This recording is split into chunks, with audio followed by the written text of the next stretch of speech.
Beneath the roots of Yggdrasil, where fire meets stone, two master smiths cross paths, Brokkr of Svartalfheim and Hephaestus of Olympus. Rivals by craft, yet bound by fate, they stand at the anvil, forging something neither fully understands. What begins as a test of skill soon becomes a trial of destiny. For in the heart of the forge, a weapon takes shape, one without a master, one beyond the will of gods. And when the divine come to reclaim control, the question remains: who truly wields the power of creation? Welcome to Hugin and Munin stories. This is our story, the Forge of Fates when Hephaestus met Brokkr.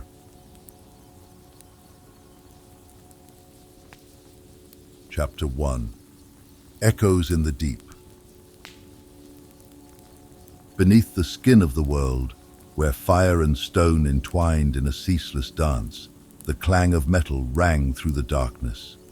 Here, beyond the reach of men's prayers and God's decrees, the roots of Yggdrasil coiled through the caverns of Svartalfheim, binding the ancient realm of the dwarves to the bones of the earth. Shadows trembled with each hammer's fall, and sparks leapt like fireflies in the void. In the great forge of Brokkr, the master smith toiled, shaping metal with the patience of one who had known both triumph and deceit. His thick fingers, calloused by centuries of labor, turned raw ore into relics of legend. The haft of Mjolnir, the golden boar Gullinbursti, the unbreakable ring Draupnir, each had passed beneath his hammer, and each bore the weight of his craft. Yet one bitter loss still festered: Loki's trickery, the cruel jest that cost him his wager, and the stinging memory of the half-forged blade of revenge. These he carried still. A strange tremor passed through the forge, making the molten metal in its great vats ripple as if disturbed by an unseen force. The runes etched into Brokkr's anvil flickered, the glow shifting, dimming. He paused, frowning, the air thickening as if the very stone was holding its breath. Then the cavern trembled, not as the earth shakes in anger, nor as a Jotun's footstep shudders through the rock, but as if the forge itself had drawn in breath. From the molten shadows, a figure emerged. Hephaestus. The Olympian strode forward, his gait limping yet unbowed, his broad shoulders bearing the weight of exile and duty alike. His tunic, worn by fire and toil, bore the scars of countless creations, and in his hands rested a hammer unlike any the dwarves had seen, a relic of the gods of the south, its head dark as the depths of the sea, its handle gleaming with celestial fire. For a long moment, the two smiths stood in silence, each measuring the other as craftsmen do. Brokkr, stout and weathered, bore the defiance of one who had suffered God's cruelty and still endured. Hephaestus, broad and unyielding, carried the resignation of one who had been cast down, yet refused to be broken. At last, Brokkr spoke. "You are no dwarf, nor Jotun, nor elf, and yet you stand in my hall as if the rock itself bore you here. Who are you, traveler?" Hephaestus exhaled, the scent of molten bronze thick in his breath. "I am Hephaestus, son of Hera and Zeus, though they have cast me aside. I am the maker of Olympian's arms, the chained god who walks free. And I have come here, called by a force I do not yet understand." Brokkr frowned, eyeing the foreign smith's hammer. "Olympus and Asgard do not share their roads. If you have come to boast of the crafts of your own gods, you will find little audience here." A dry chuckle escaped Hephaestus's lips. "Boasting? Number, I have seen enough of men and gods alike to know that skill speaks louder than words." He turned his gaze to the great anvils, the unworked oars gleaming in the dim light. "And yet, I find my hands restless. Perhaps your forge might grant them purpose." Brokkr's eyes narrowed. You wish to test your craft against mine? Hephaestus met his gaze. No, master of Svartalfheim. I wish to test our craft against fate itself. At that moment, a gust of heat surged from the forge, sending embers spiraling into the air. The tremor returned, shaking the anvil, making the vats groan as if the very veins of the earth had awakened. The roots of Yggdrasil above them twisted ever so slightly, as if shifting toward the forge. A hush fell over the cavern, the very rock seeming to listen. For though neither yet knew it, the world had already begun to shift. Somewhere in the distant heavens, the threads of prophecy were twisting, and deep in the heart of the forge, a weapon waited to be born, one that would shape the destiny of gods and men alike. Chapter 2. The Contest of Flames. The forge roared like a living beast, its flames licking hungrily at the air.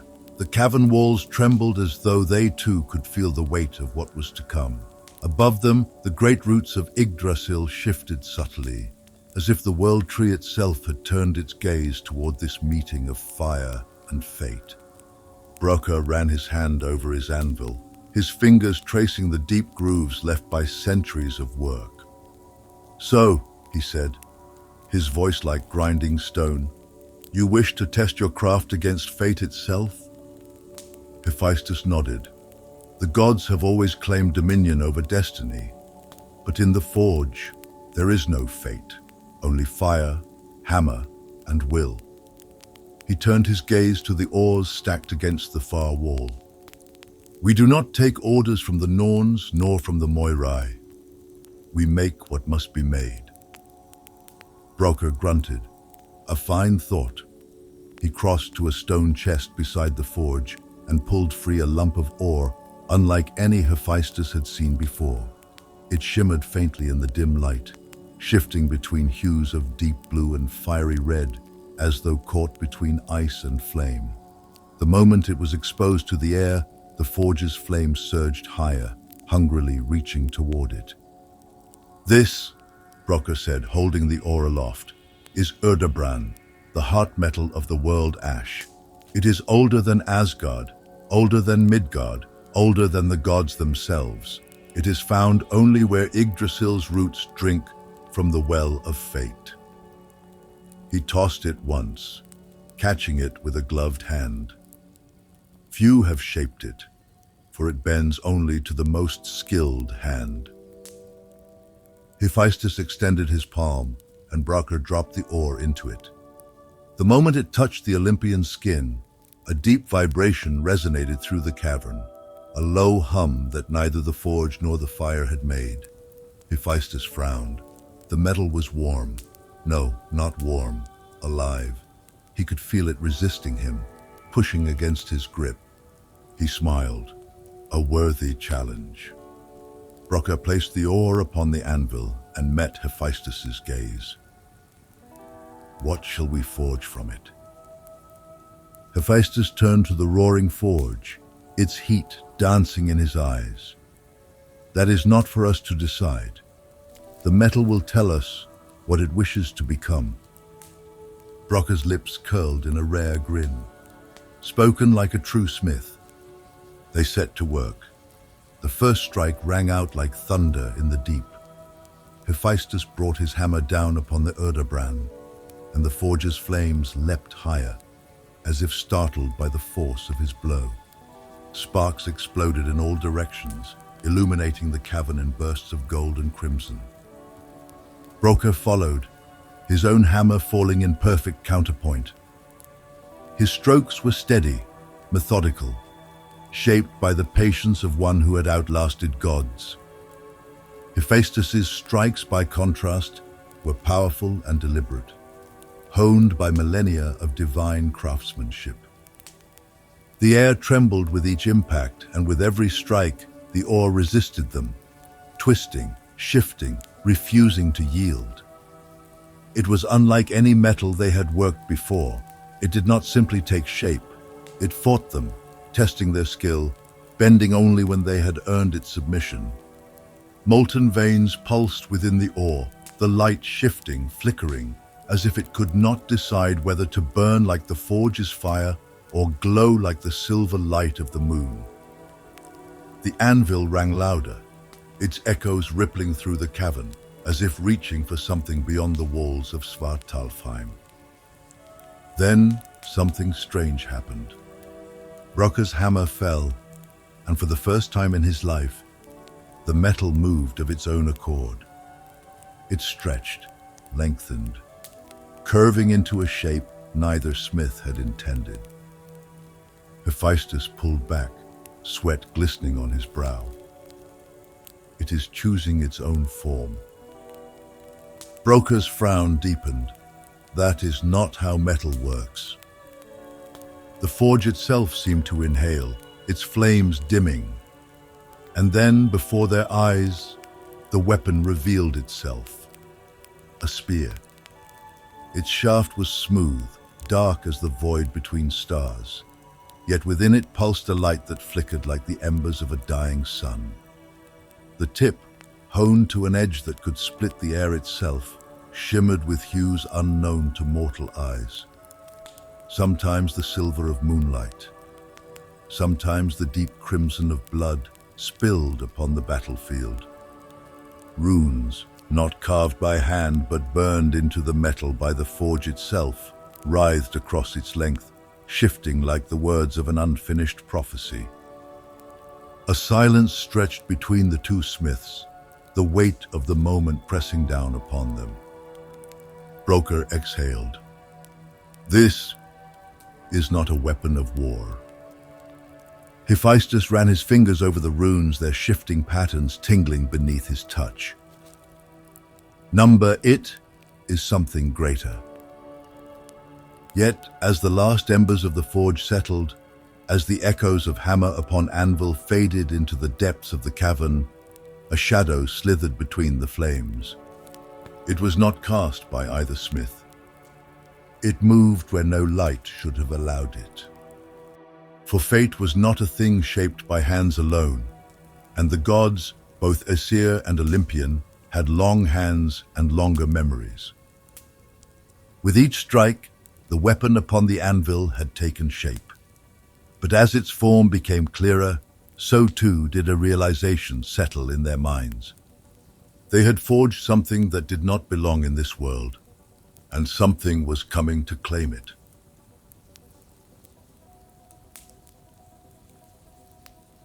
Chapter 3. The Wrath of Gods. The spear lay upon the anvil, pulsing with a slow, steady light, as though it had a heartbeat of its own. The forge had fallen silent, its flames flickering lower, cowed by what had been created. Hephaestus and Brokkr stood side by side, their breathing heavy, the weight of their labor settling upon them. Yet the cavern was not still. A wind, cold and sharp as a blade's edge, howled through the depths of Svartalfheim. It should not have been possible. No wind reached this deep into the earth. The very rock groaned, the veins of molten fire within it quivering. The roots of Yggdrasil above them twisted in unseen distress, their ancient fibers straining as if something beyond time itself had stirred. Then the air shuddered with the weight of voices not meant for mortal ears. You have overstepped, smiths of fire and stone. A presence filled the forge, vast and formless, pressing upon the walls like the weight of the heavens themselves. The runes upon the spear flared, as if in defiance, and in that instant, two figures emerged from the blackness beyond the anvil. One wreathed in gold, his form draped in the radiance of the sun itself. His face, though fair, was lined with the marks of kingship and cruelty alike. Zeus. The other wrapped in shadow, his single eye burning like an ember at the edge of the world. His cloak, woven from the night sky, whispered with secrets long buried. Odin. The two gods stood before them, their gazes locked upon the weapon upon the anvil. Brokkr's fingers clenched around his hammer, but he did not bow. "You come unbidden to my forge," he growled. "Why?" Zeus stepped forward, his presence heavy as a storm upon the sea. "Because you have wrought what should not be wrought." His voice was the crack of thunder, the command of kings. "The forge is a place of creation, but this," he gestured to the spear, "this is an abomination." Odin did not speak at first. His single eye lingered upon the weapon, and for the first time in an age, uncertainty flickered in its depths. He was not a god easily shaken. Yet there was something in the air, in the way the runes moved across the spear's surface. Something that unsettled even him. "This is no ordinary blade," Odin said at last, his voice low, edged with something akin to regret. "It is not bound by fate." Brokkr let out a rough laugh, though there was little humor in it. "Is that what you fear? A thing without fate? I have shaped weapons that turn the tide of war, yet never before have I seen gods tremble at the sight of a blade." He turned his keen gaze upon the rulers of Asgard and Olympus. "If this spear has no master, then it belongs to no one, not to you, nor to us. And you fear that more than you would fear a blade at your throats." Zeus's face darkened. "It is not for you to understand, dwarf." He lifted his hand, and power crackled at his fingertips. "But it will be unmade." Odin's gaze flicked to Brokkr. "This weapon has no place in the weave of the Norns. There are things that must never be." Hephaestus took a step forward, meeting Zeus's gaze without flinching. "You fear it because you cannot control it." His voice was steady, but beneath it was something else. Something that had been there since the day he was cast from Olympus. The anger of the outcast, the defiance of one who had suffered gods and refused to break. He turned his gaze to the spear. "We did not forge this for war, nor for kings. The metal itself chose its shape. The fire gave it life. We are only the hands that brought it into being." Odin's single eye burned with thought. "And yet," he said, "do you not wonder why? Why now? Why you?" Hephaestus shook his head. Perhaps the forge simply answered a question none of us had yet asked. But Zeus was unmoved. The thunder in his palm grew brighter. It must be undone. The forge trembled. The stones cracked beneath their feet. The very air thickened with the weight of divine will. Brokkr shifted his stance, his hammer gripped tight. "And what if we refuse?" For a moment, silence. Then Odin spoke. "Then you will know the wrath of gods." The forge's flames surged, flickering higher, burning brighter, as if straining against the power pressing down upon them. But then, the spear hummed. A deep, resonant sound, neither threatening nor afraid, but certain, like the voice of the forge itself speaking at last. The runes upon its shaft glowed, shifting, rearranging, their meaning just beyond comprehension. Then, before Zeus could strike, before Odin could command, the spear vanished. Not broken, not stolen, gone. The power in Zeus's palm flickered and dimmed. Odin's single eye narrowed. Hephaestus and Brokkr stood frozen, their breath sharp in their throats. The cavern fell utterly silent. Even the forge's flames dared not move. Brokkr was the first to break it. He let out a sharp, rough chuckle. "Seems your problem solved itself." Odin said nothing. His fingers tightened around Gungnir. His thoughts were already turning, calculating, searching the vastness of fate for a thread he could no longer see. Zeus clenched his jaw. "Where has it gone?" Hephaestus exhaled, his expression unreadable. Not even we can say.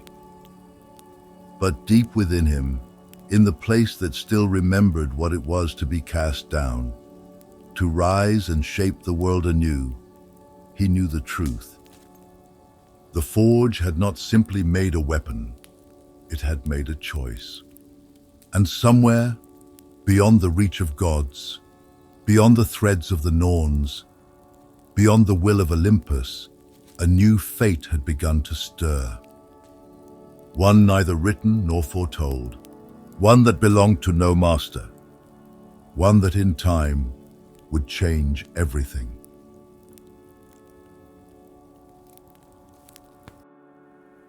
Chapter 4: The Unclaimed Spear. The forge lay still, its once roaring flames reduced to smouldering embers. The spear was gone, but its absence lingered, a weight heavier than any weapon forged in fire. Silence stretched across the cavern, thick as iron, as if the very air was waiting, watching, to see what would happen next. Zeus's eyes burned with restrained fury, his fingers still crackling with the remnants of unspent lightning. His gaze moved from the anvil to Hephaestus, as though blaming him for the spear's vanishing. Odin remained motionless, his grip on Gungnir tightening. His single eye, always searching, now flickered with something rare. Not anger, not even calculation. Doubt. The weapon had left this place of its own accord. That should not have been possible. Brokkr, ever the smith, was the first to break the silence. He gave a rough chuckle, though there was no mirth in it. Well then, you wanted the thing unmade. Seems the spear had its own thoughts on the matter. Zeus turned on him, his presence a storm barely contained. Do not mock me, dwarf. His voice rumbled like distant thunder. That thing, where has it gone? Brokkr met his glare with the steady patience of stone. If I knew, do you think I'd tell you? He gestured to the forge, now quiet, its light dim. This place made it, but it didn't belong to us, or to you. Zeus's jaw clenched, his divine pride barely holding back his wrath. Hephaestus watched him carefully, knowing his father's temper better than most. This is not a king who likes to be denied. Odin's voice, quiet yet weighted with centuries of wisdom, cut through the tension. It has gone beyond fate. Zeus' glare flicked toward him. And what does that mean, seer? Odin exhaled slowly, his single eye still fixed on the empty anvil. It means that we no longer hold power over it. His voice was unreadable. Whether this revelation disturbed him or intrigued him, even Hephaestus could not say. For a moment, neither god spoke. Then, without warning, Odin turned. The shadows of the cavern wrapped around him like a cloak, and with a sound like the whisper of wind through dead leaves, he was gone. Zeus lingered. His gaze shifted between Hephaestus and Brokkr, searching for something. Weakness, deception, an answer that neither smith could give.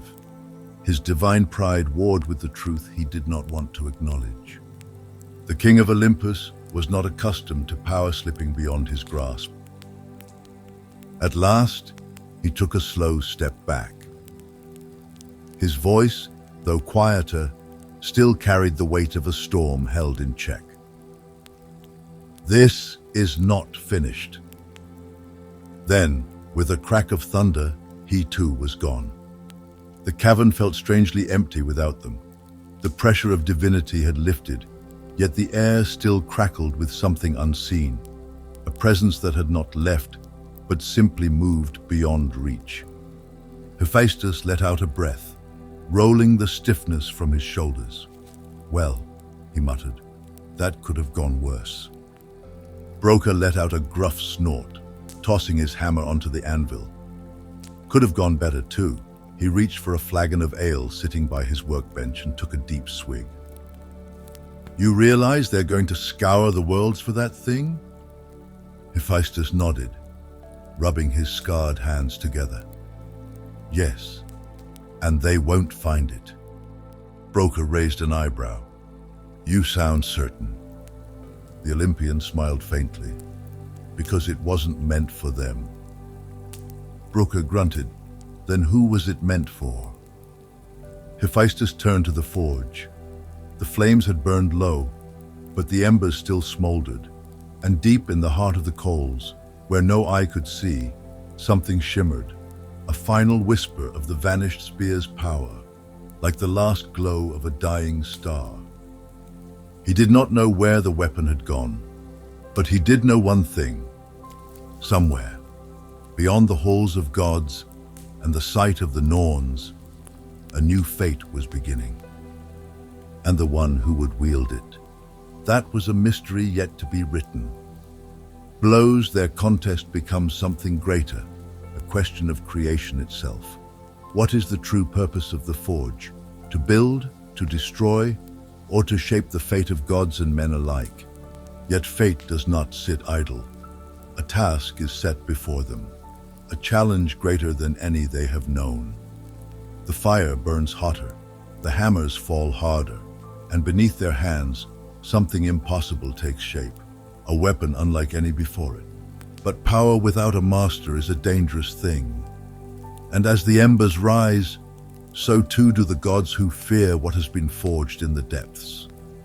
What has truly been created in the forge of fates, and who, if anyone, will claim it? And with that, we say goodbye for this time. Thank you for listening to our story, The Forge of Fates, when Hephaestus met Brokkr.